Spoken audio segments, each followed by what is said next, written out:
అండి, welcome to my ఇంటి మనపై కిచెన్. ఇవాళ మనము టమాటా మెంతికూర పప్పు ఎలా చేయాలో చూద్దాము. ఇక్కడ నేను ఆనియన్ ఒకటి తీసుకున్నాను, టమాటా ఒకటి తీసుకున్నాను అండి. ఇలా పీసెస్ చేసి కట్ చేసి పెట్టుకున్నాను. ఈ రెండు కూడా వేసుకోవాలి. అలాగే సన్నగా కట్ చేసి పెట్టుకున్న మెంతికూర కూడా వేసుకోవాలి. ఇప్పుడు 4-5 వెల్లుల్లి రెబ్బలు వేసుకోవాలి. రెడ్ చిల్లీ పౌడర్, కొద్దిగా పసుపు, జీలకర్ర, కొద్దిగా ఆయిల్, ఇవన్నీ వేసాక ఒకసారి బాగా కలుపుకోవాలి. ఇక్కడ నేను కందిపప్పును 1 అవర్ ముందే నానేసి పెట్టుకున్నానండి. అలాగే చింతపండు కూడా నానేసి పెట్టుకున్నాను. ఇప్పుడు మనం పప్పు మునిగే వరకు వాటర్ వేసి పెట్టుకోవాలి. ఆ తర్వాత ఇప్పుడు కుక్కర్ మూత పెట్టేసుకొని ఒక 3-4 విజిల్స్ రానిస్తే సరిపోతుంది. ఇప్పుడు 4 విజిల్స్ తర్వాత పప్పు మంచిగా ఉడికిపోయిందండి. ఇప్పుడు మనము 1 టీ స్పూన్ ఉప్పు వేసుకుందాము. మీకు ఎంత కావాలో అంత చూసి సాల్ట్ వేసుకోండి. ఆ తర్వాత ఇప్పుడు మనం బాగా మెత్తగా రుబ్బుకొని పెట్టుకోవాలి.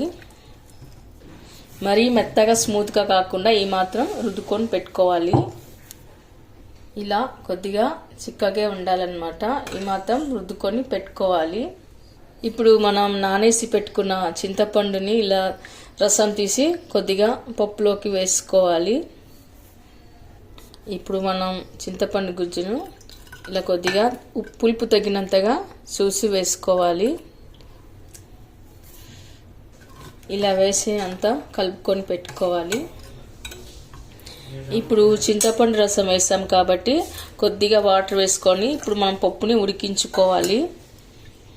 ఇప్పుడు మనం పప్పుని ఇలా ఉడికించుకున్న తర్వాత ఒక పాత్రలోకి తీసుకుందాము. ఇలా మొత్తం ఒక పాత్రలోకి తీసుకోవాలి. ఇప్పుడు మనం టమాటా పప్పుకి తాలింపు వేసుకుందాము. ఇప్పుడు మనం తాలింపు కోసం 1 టేబుల్ స్పూన్ ఆయిల్ వేసుకున్న తర్వాత సన్నగా కట్ చేసి పెట్టుకున్న వెల్లుల్లి రెబ్బలు వేసుకోవాలి. అలాగే ఎండుమిర్చి కూడా వేసుకోవాలి.